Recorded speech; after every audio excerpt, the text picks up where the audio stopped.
9:21 marca el reloj de la pantalla de la Tucumana FM en nuestro canal de YouTube. Además estamos por la 95.9, la Tucumana FM, nuestro lugar, donde nos puedes encontrar siempre de 8 a 12 y de 6 a 8 durante la tarde, ¿sí? De 8 a 12 de la mañana y de 18 a 20 todos los días a la tarde, de lunes a viernes.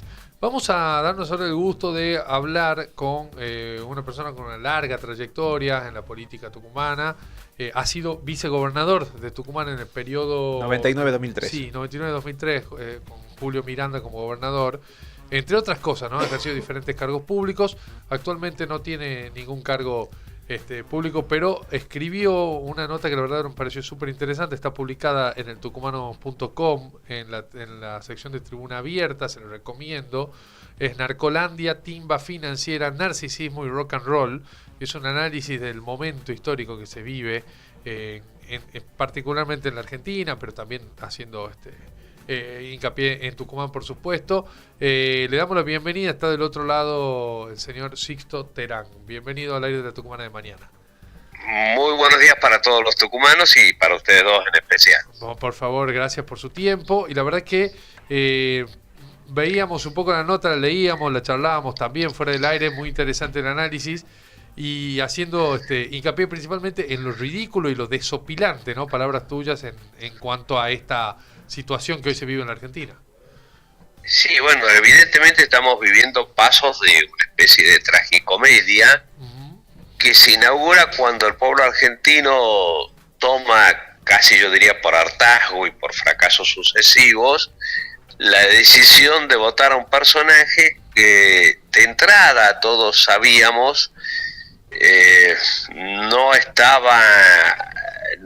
era un arquetipo de una persona en pleno uso de sus facultades mentales o de su equilibrio emocional.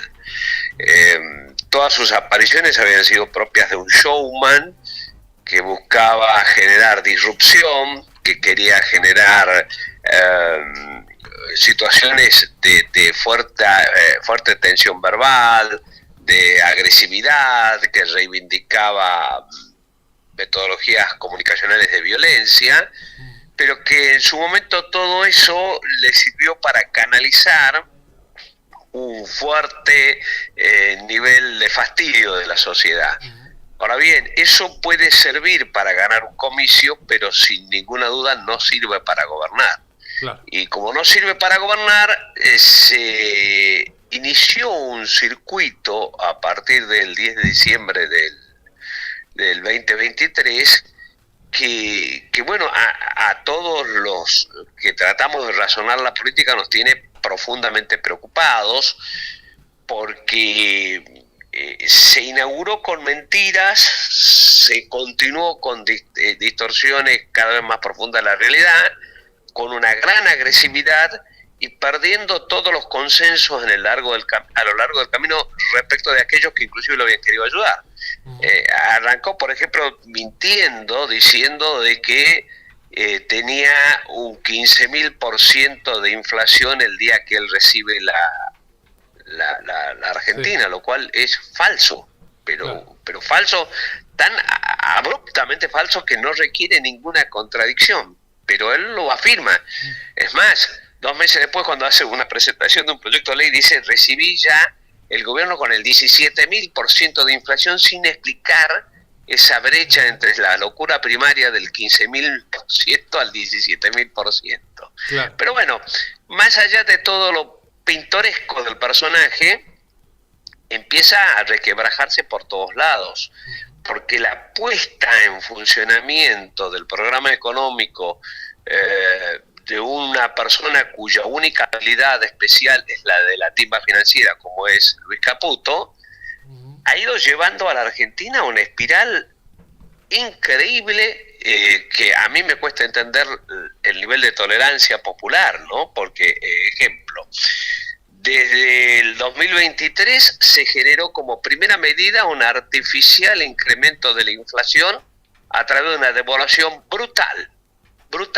La devaluación que pasó el dólar de 300 a 880 pesos, una cosa por el estilo. Sí. Fenomenal, de 118% de inflación, de devaluación, que genera una inflación altísima inicial que lógicamente frente a ese bruto shock, cualquier número que demos a posteriori va a ser siempre mejor.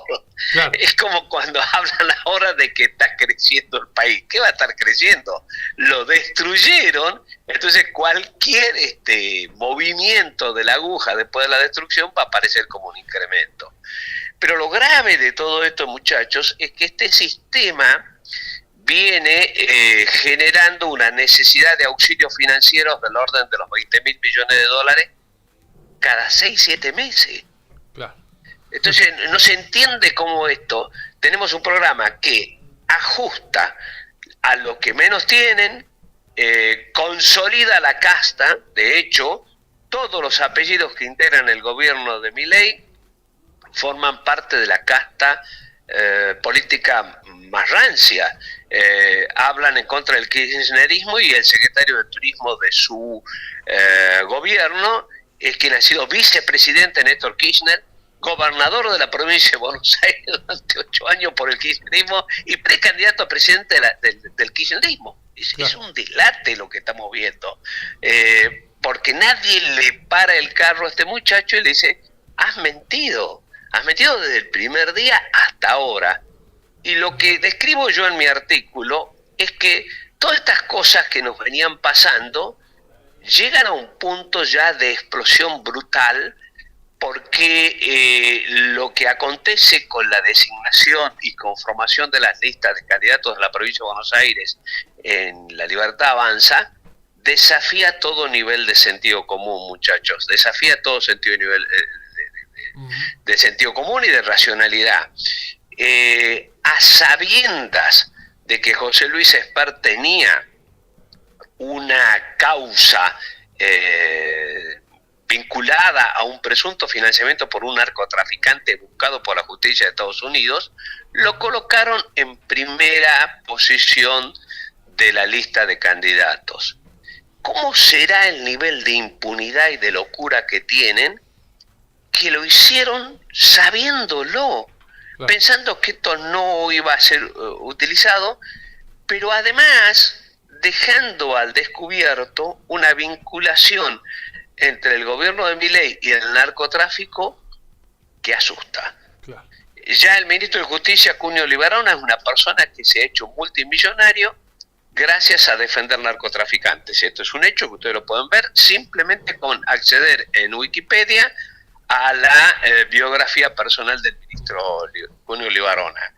El abogado personal de Javier Milei, el que hace las denuncias penales contra los periodistas, el que atacó al niño autista Ian Mouche y demás, se llama Fabiano Neto, y es el mismo abogado del narcotraficante Fred Machado, que acaba de ser extraditado. Sí.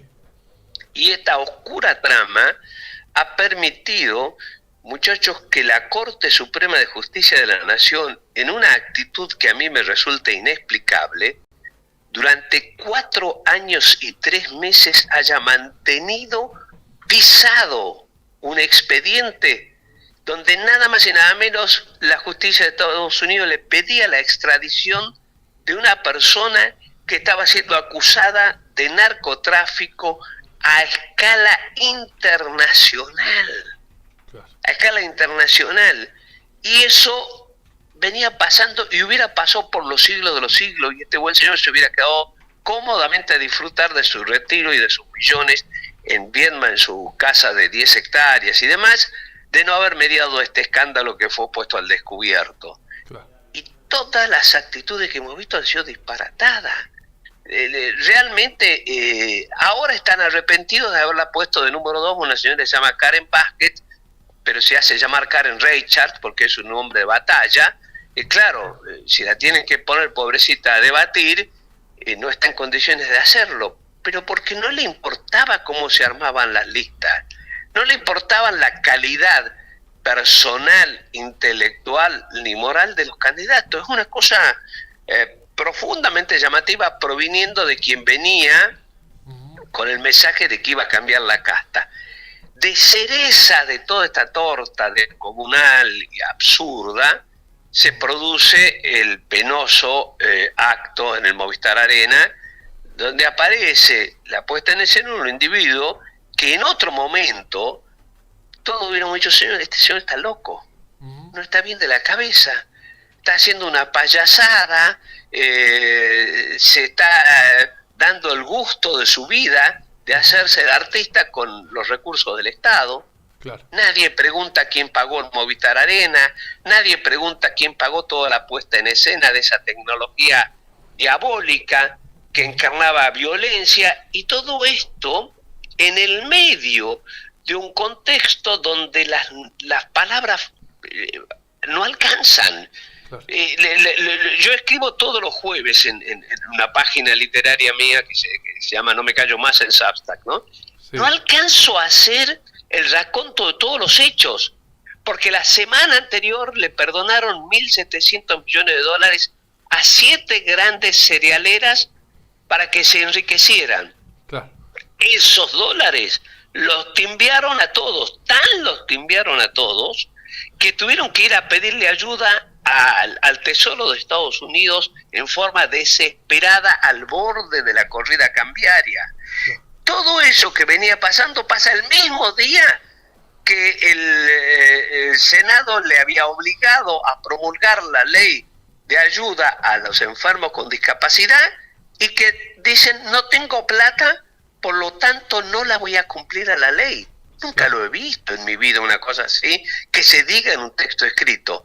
Pero resulta que había plata para regalarle $1.700 millones a la acelerera, pero no había para darle a los discapacitados. Esto te marca el perfil del gobierno. Es un gobierno, como digo yo, hoy, que es Narcolandia, donde las vinculaciones con el narcotráfico son marcadas. No es solo Esper, también está Lorena Villaverde, está Chicarelli y una serie de candidatos de la Libertad Avanza que están vinculados o a la frivolidad más extrema o directamente al narcotráfico. Lilia Lemoine, en el año 2023, en un reportaje de Babi Echecopar, le dice puntualmente que el auto blindado que usaba Esper fue baleado por los problemas que él tenía con los narcos por el financiamiento de la campaña. Sí. Este es el cuadro. O sea, tenemos Narcolandia con las vinculaciones.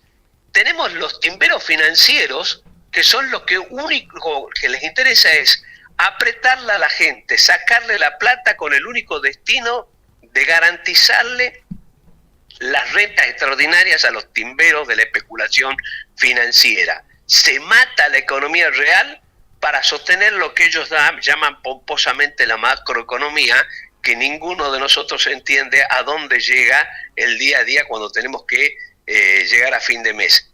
Y en el medio de todo ese problema, con Narcolandia funcionando, con la timba financiera al rojo vivo, aparece esta escena de rock and roll desafinado en el Movistar Arena. Es patético lo que estamos viviendo. Y las noticias se suceden sin solución de continuidad. Han hecho una jugada para decir que tenían que cambiar las boletas porque ahora sí tienen plata. Claro. Ahora sí tienen. Cuando no tenían plata pero para sus intereses siempre hay plata. Hay plata para la CIDE, para que espíe a la gente. Hay plata para que adorne y pague a los troles para que ataquen a todo el mundo. La verdad que el cuadro es brutal, y esto, mi artículo terminaba con una reflexión doble. Una dirigida a los peronistas, lo que les digo, miren, tenemos nuestras diferencias, pero tenemos que votar por el peronismo. Después arreglaremos nuestras cuestiones, qué opina cada uno respecto de las actitudes a porseguir, pero los peronistas votemos peronismo, que eso es una definición hoy de extrema urgencia. Y a los no peronistas, que los entiendo, yo nací en el seno de una familia antiperonista, les suplico que piensen con razonabilidad. Esta es una elección que no es binaria. No tienen que votar por el anti. O sí, tienen que votar por el antimileísmo. Tienen que votar por un país que deje de apretar a los jubilados, que deje de apretar a los médicos, que deje de apretar a los docentes, que deje de apretar a la cultura, que deje de apretar a los científicos. Y esa forma de expresarse del antiperonista debiera ser votando por cualquiera de las otras opciones que en todas las provincias argentinas hay, que no sean La Libertad Avanza. Porque si le damos algún espaldarazo a este señor, nos entrega completamente. Nadie sabe las condiciones de este swap con los Estados Unidos. Con un atrevimiento que me humilla, me da vergüenza, estamos siendo manejados no por las conferencias de prensa de nuestro ministro de Economía de la Nación, sino por los tweets. Escúchenme bien, por los tweets del secretario de Estado de los Estados Unidos.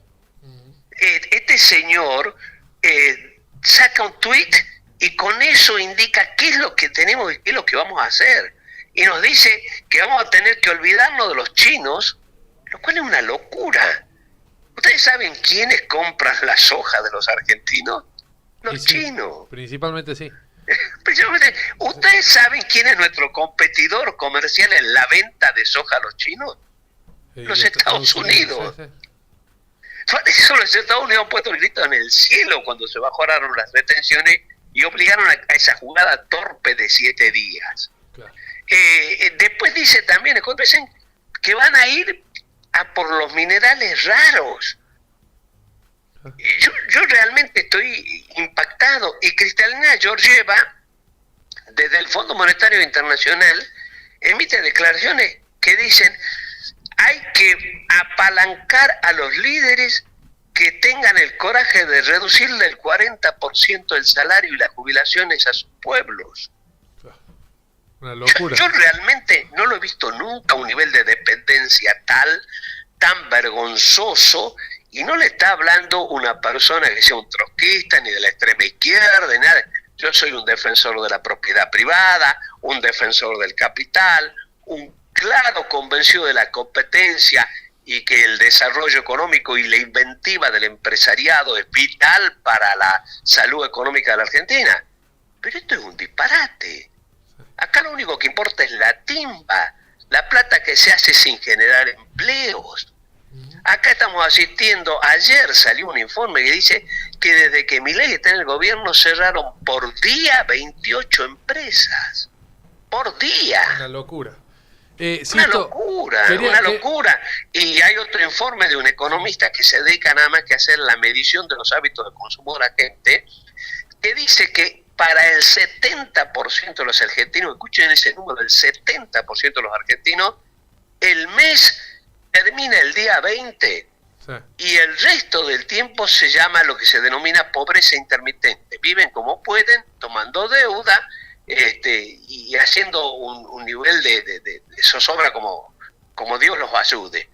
La verdad que el panorama es dramático. Las elecciones del 26 de octubre son muy importantes, porque yo no puedo tolerar que desde Estados Unidos o del Fondo Monetario Internacional me digan por quién tenemos que votar. Sí, eso es una locura. Sisto, te quería consultar porque tenés muchos años en la política, sí, y hemos tenido épocas en las que hemos perdido al menos parcialmente de soberanía, ¿no? Y en las que Estados Unidos, las famosas relaciones carnales durante el gobierno de Menem, ni hablar en la época de Martínez de Hoz. Bueno, nos hemos a veces sumidos a las políticas dictadas desde el norte muchas veces en la historia argentina. ¿Esto vos lo ves como algo sin precedentes, mucho más profundo y mucho más complejo? Mucho más profundo y más grave, porque no son situaciones comparables. Te doy un ejemplo puntual que la conozco, sí, la de la época de Menem. La época de Menem se produce en un contexto internacional que iba por lo que se llegó a llamar el fenómeno de la globalización. Sí. Había caído el muro de Berlín, parecía que había terminado la discusión ideológica, se había producido un triunfo del capitalismo en su esplendor, y todos los países del mundo decidieron transitar un camino hacia ese fenómeno de globalización. En ese fenómeno de globalización se inscriben todas las políticas de aquel momento a través de los consensos que se consiguieron en esas circunstancias de los países. Sí. Obviamente algo mal había en eso, porque las consecuencias es que después de 30 años de logrado ese consenso hacia la globalización, el resultado fue que la globalización generó una concentración de la riqueza nunca vista en la historia de la humanidad. Se dice que hay 850 personas o grupos de personas que tienen el patrimonio equivalente al patrimonio de la mitad de la humanidad.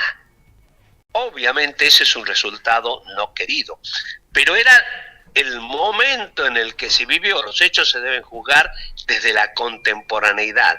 En ese contexto se inscribió el proceso de Menem. En este proceso actual, la cosa es totalmente diferente, porque la mentira más grande que hay es la mentira ideológica. Me resulta intolerable que no se den cuenta que hoy estamos en medio de una guerra fría comercial entre Estados Unidos y China, donde Estados Unidos hoy es el país más proteccionista del mundo. Escuchen bien, el más proteccionista del mundo. No tiene nada que ver la política estadounidense con la política de Javier Milei. Mientras Javier Milei abre indiscriminadamente las importaciones para destruir la industria nacional, al punto tal que si importamos cualquier tontería, importamos el cotillón para una fiesta desde China. Es un disparate. Mientras Estados Unidos impone aranceles bestiales al resto del mundo, incluidos a sus aliados como Canadá, el Reino Unido, Europa. Entonces es totalmente diferente. Es un mundo distinto este. Es un mundo donde cada uno busca abroquelarse para la defensa mejor de sus intereses. Entonces, ¿cuál sería el abroquelamiento más razonable que tendría que tener Argentina desde el punto de vista geopolítico? Aquella asociación que le permita tener vínculos muy solidarios con los países que les compran sus productos. Claro.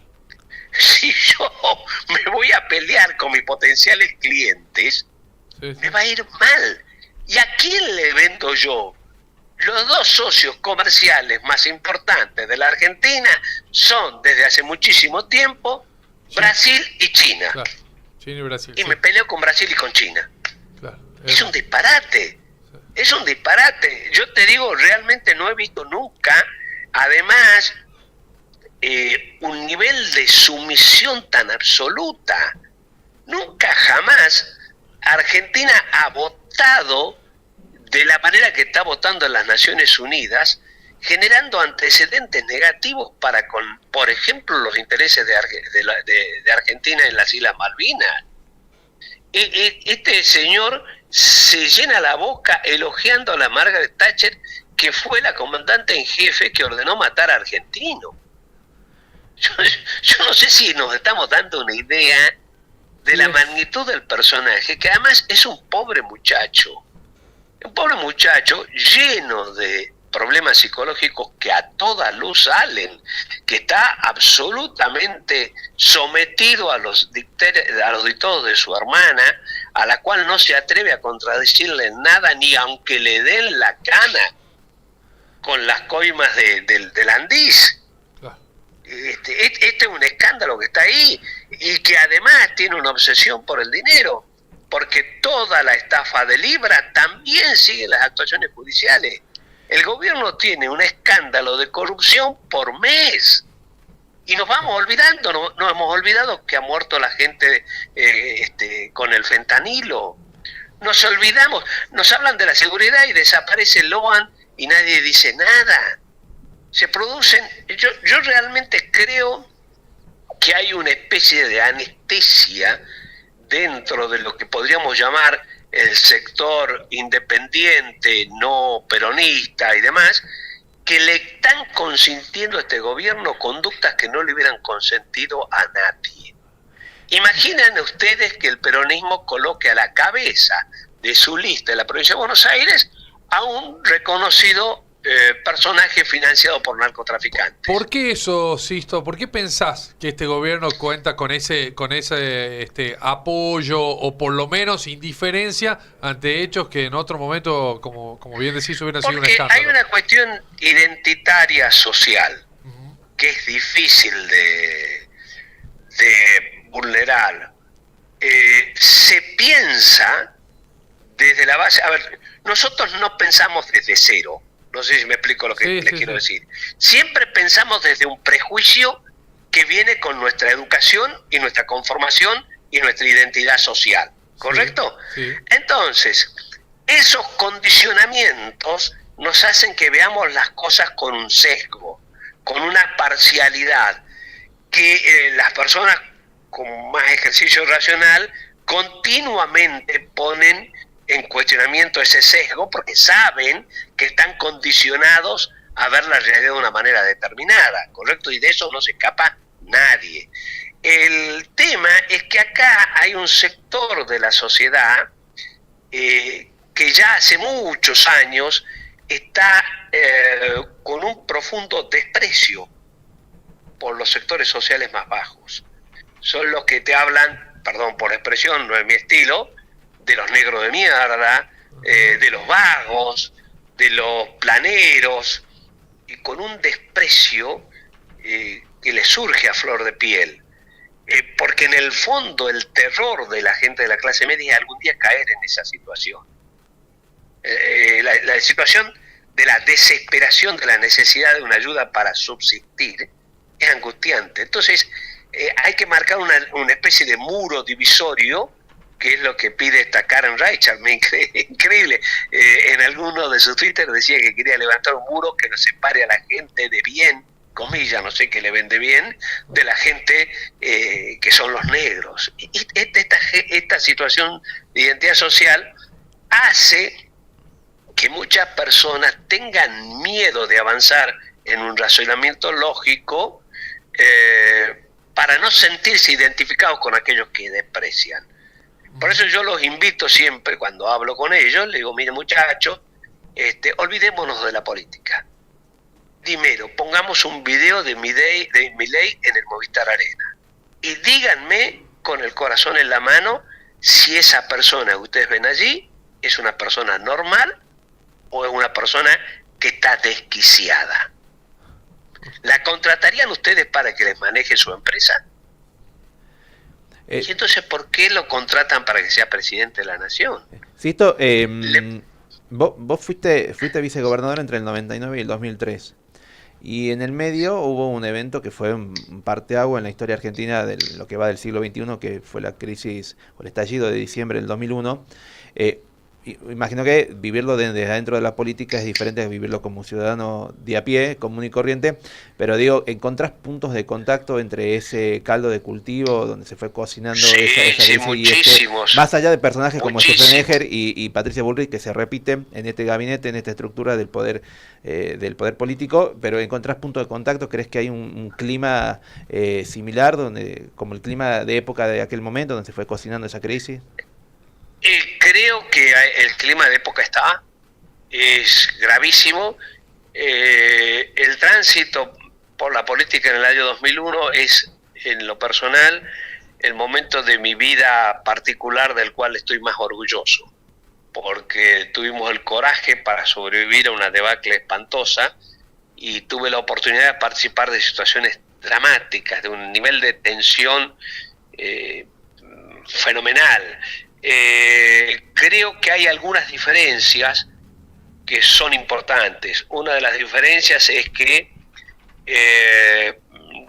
al estar todo dolarizado con la convertibilidad, la gente se vio de la noche a la mañana privada de sus ahorros y eso generó un estallido social sin precedentes porque estaban desesperados, iban a golpear las puertas de los bancos a pedirles que le den su dinero. Ese fenómeno todavía hoy no se está dando. Donde sí hay similitudes es en el nivel de destrucción del tejido de la economía. Hay cosas que la gente se olvida. Por ejemplo, yo les pregunto a todos ustedes, ¿saben cuánto fue el índice inflacionario durante el año 2001? La verdad que no lo recuerdo, pero creo que cero. Creo que no había inflación. Fue menos 1,7. Claro, había deflación. Claro. Había deflación, con lo cual, ¿qué quiere decir? El hecho de no tener inflación no te garantiza una hecatombe social, claro. Evitar una hecatombe social. Claro, La hecatombe social se produce cuando la gente no tiene trabajo, cuando la gente no llega a fin de mes y cuando la gente no puede comprar sus remedios para atenderse. claro. Sí. Les pregunto a ustedes, vayan, conversen con sus amigos y van a ver que a muchos les está costando pagar el alquiler, que muchos están empezando a financiarse con la tarjeta de crédito con los mínimos, lo cual es una locura, que muchos están con dificultades o tienen que auxiliar a sus familiares jubilados para que puedan acceder a medicamentos, que hay gente que no puede continuar sus estudios en las universidades porque el transporte público le ha aumentado escandalosamente. ¿Y todo eso para qué? Claro. ¿Para qué? La pregunta que yo les hago, dicen que tenemos superávit fiscal. No vemos ese es el tema, no vemos el para qué, ¿no? Hay siempre esa historia de, en Argentina muchas veces nos venden el hambre para hoy y pan quizás mañana, porque muchas veces nos piden el esfuerzo ese que nunca vemos el para qué, ¿no?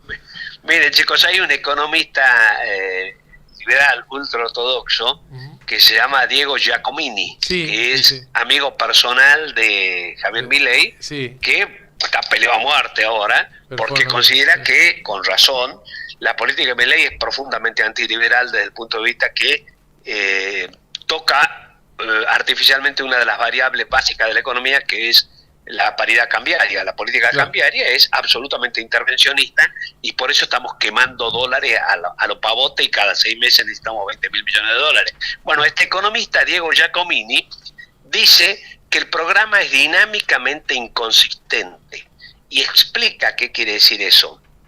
Es dinámicamente inconsistente porque promete recurrentemente ajustes presentes, en tiempo presente, para darnos a futuro un futuro mejor que algún día llegará. Y lo que pasa en la dinámica de la inconsistencia es que los ajustes son cada vez mayores y más largos en el tiempo y la recompensa prometida nunca llega.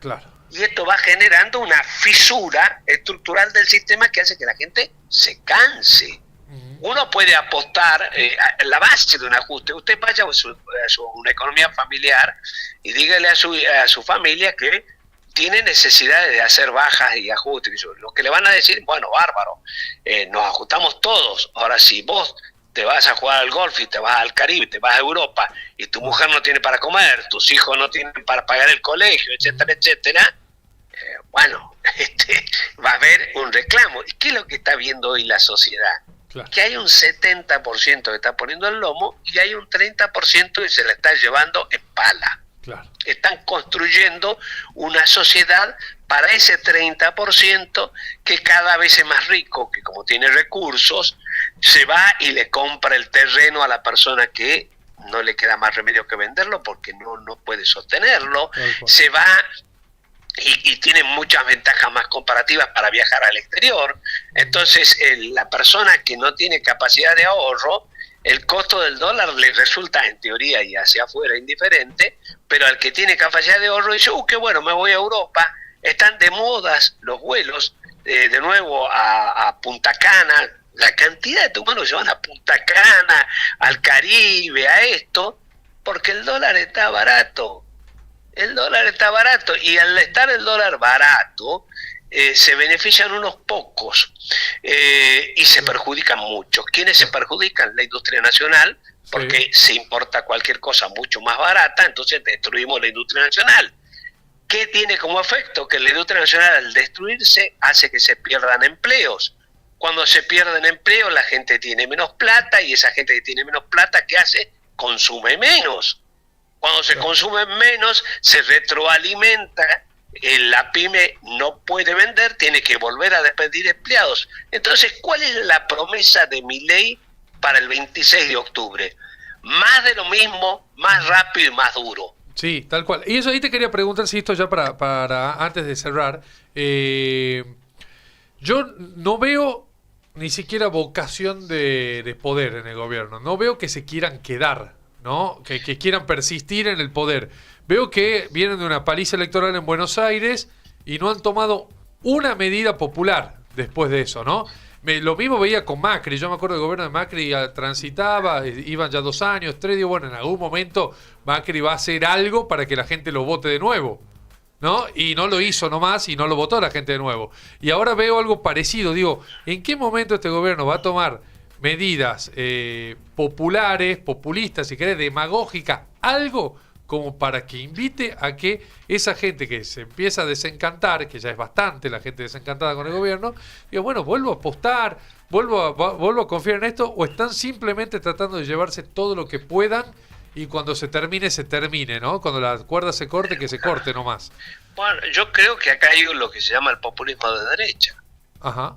Que es hacer todas las medidas demagógicas posibles para garantizarle la renta a los amigos. Ajá. Acá hay negocios tremendos, muchachos, ustedes no saben lo que es. Les doy un ejemplo. Hay un señor, creo que se llama Citrone, que es muy amigo de Scott Bessent, ¿correcto? Sí. El señor Citrone, es amigo de Scott Bessent. Entonces, cuando Scott Bessent manda el tweet diciendo que le va a prestar la plata a la Argentina, curiosamente, sospechosamente, este señor Citrone compra títulos que estaban en el suelo, títulos de la deuda argentina. Después del tweet de Scott Bessent, esos títulos suben una enormidad, él los vende y gana una diferencia monumental en millones de dólares. Sí. Esto ha pasado el jueves de la semana pasada. ¿Quién lo denuncia? ¿Sisto Terán? No, lo denuncia un economista ortodoxo, ganador del Premio Nobel de Economía, que se llama Paul Krugman. Entonces, ¿qué es lo que le quiero decir? Lo está viendo el mundo entero. Esto es una vergüenza. Se están afanando el país. Lo están dejando endeudado a niveles inconcebibles. ¿Quién puede creer en su sano juicio que una política económica consiste en jorobar a los docentes, jorobar a los discapacitados, jorobar a los jubilados, jorobar a los científicos, jorobar a todo el mundo, menos a los timberos? Claro. Y que para poder sostenerle la ganancia a los timberos, lo que hacemos es endeudarnos todos los días más con cuanto organismo internacional haya, y ahora hasta con los Estados Unidos. ¿A cambio de qué? Todavía estamos por verlo. Y la pregunta que yo les hago es esa misma que vos me hacías recién hace un segundito. Sí. ¿Qué medida anuncia el gobierno para darle una mano a la actividad productiva real? Ninguna. Sí. En el camino, estos tipos han destruido la obra pública, se están destruyendo nuestras rutas, se están destruyendo nuestras plantas de tratamiento de líquidos cloacales, no han construido. La pregunta que antes le hacían a cualquier político es: ¿cuántas escuelas construido? ¿Cuántos caminos? ¿Cuántas rutas? ¿Cuántas tomas de agua? ¿Qué has hecho? Nada. No han hecho nada, se han dedicado a destruir. En eso han tenido honestidad intelectual Milei cuando decía que era un topo, que venía a destruir el Estado. Y lo que no entienden es que el Estado es una organización sin la cual la vida en convivencia y en paz no es posible. Este señor además está recibiendo palizas en el Congreso Nacional como nunca en la historia democrática del 83 a la fecha se ha visto. Votaciones 63-7 en el Senado de la Nación. No hay 63 senadores kirchneristas. Es que todos se han cansado. ¿Cómo le explica a alguien, cómo vuelve a su casa y le dice a su mujer que acaba de votar contra los discapacitados? ¿Cómo hace? ¿Cómo hace? Alguien, todos nosotros tenemos alguna persona en nuestro entorno que tiene la desgracia de tener una persona enferma con algún nivel o grado de discapacidad, y sabe que eso es tremendo, es angustiante, es un drama. Conozco personas que sufren la angustia de no saber qué les pasa si ellos se mueren, qué va a ser de sus hijos, cómo va a seguir esa historia. A esa gente la han atacado, a esa gente le han quitado hasta lo mínimo, y encima han hecho negocio en la compra con sobreprecio y con coima de los remedios que iban para esa gente, a la cual están perjudicando. Por Dios, un límite moral a la barbarie. Yo el 16, les cuento una confidencia personal, el 16 de enero de este año, 2025, después de 33 años de tener todos los cargos públicos que podía tener, he sido un funcionario de larga data y demás, decidí renunciar voluntariamente al cargo que tenía de la representación de la provincia de Tucumán porque no quería aparecer vinculado a un gobierno que venía acompañando ya determinadas cosas que ya una bien, dos bien, tres, la tercera ya dije, ya basta. Pero ¿qué es lo que pasa ese día 16 de enero? 4 o 5 días antes sale un fallo en el cual insólitamente el gobierno es condenado a brindarle medicamentos paliativos oncológicos a la gente que no tiene dinero para que mueran sin dolor. ¿Me escuchan bien? Y el gobierno de la nación apeló ese fallo porque no lo quería cumplir. Ese día yo dije, basta, no me callo más, ya es mucho, son crueles, y lo dicen, perversos, se sí. jactan de ser crueles.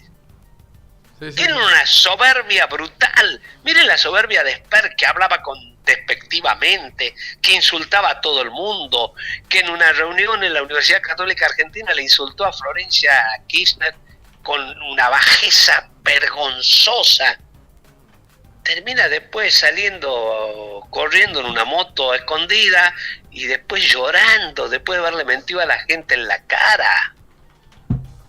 Son crueles, son cobardes, están desquiciados mentalmente y lo único que les interesa es hacer guita. Yo veía la cara de Santilli, de Franco, de Scioli, de Guillermo Montenegro en el espectáculo Movistar Arena, Sí. y me daban vergüenza. ¿Cómo no se levantaron y se fueron? Luis Juez, que vota todo con Milei, que salvo lo de la discapacidad porque ya era demasiado, que además dice ser amigo de Milei, dice, yo no hubiera tenido cara para estar ahí, me hubiera dado vergüenza y me hubiera ido. Claro. La verdad, muchas gracias. Que vea. Yo le digo, entiendo que soy muy duro en mis expresiones, ¿no? Pero yo les pido, por favor, sáquense el ropaje de cualquier cosa y analícenlo como un espectador neutral. Vean ese hombre con 3 camperas abajo de los reflectores. Si ustedes han estado alguna vez en el estudio de televisión, saben que los reflectores son una de las cosas que mayor nivel de calor producen. Claro, sí, sí. Estaba con 3 camperas, absolutamente desquiciado, difónico, cantando cualquier nivel de locura en medio de este proceso. Es siga el baile, el compás del tamboril, que el pueblo se muere de hambre, Sí. mientras esta gente baila rock and roll difónico. Sí.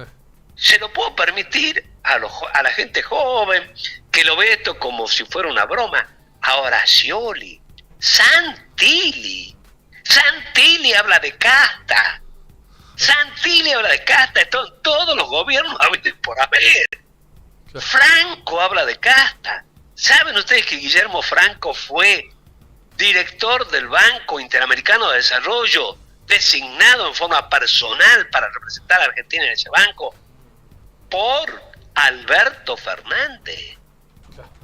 ¿Saben que fue presidente del Banco Provincia durante la gestión de Daniel Scioli bajo el gobierno kirchnerista? Claro. Él que habla hoy con desprecio de eso. La verdad son mentirosos, son cara dura, la verdad que, perdón la expresión, pero les digo, realmente tengo una preocupación enorme por la falta de empatía que este gobierno tiene con la gente. No les interesan los problemas de la gente. Lo único que ven es una planilla de Excel y cuánto cotiza el AL30 o el GD30. Claro. Totalmente. Estamos locos. No les preocupa al panadero que le ha caído la venta. La verdad que sí, Sisto, la verdad te agradecemos muchísimo por tu tiempo, ha sido un gusto la charla, la nota está en tucumano.com también para quien la quiera leer. Bueno, seguramente vamos a tener más posibilidades, más oportunidades de hablar, ¿no? Y les agradezco que a quien como yo hoy no está en el seno del poder, lo consulten para que pueda expresar su opinión. Para mí es un motivo de orgullo personal y de alegría que me den la oportunidad de decir lo que pienso. Perfecto, bueno, un abrazo grande. Abrazo grande. Sisto Terán, en un análisis, la verdad, bien interesante sobre la actualidad política en la Argentina, y vamos a tener seguramente en otro momento posibilidad de volver a hablar. El recorte va a estar en un ratito para los que agarraron empezada la charla en la Tucumana FM.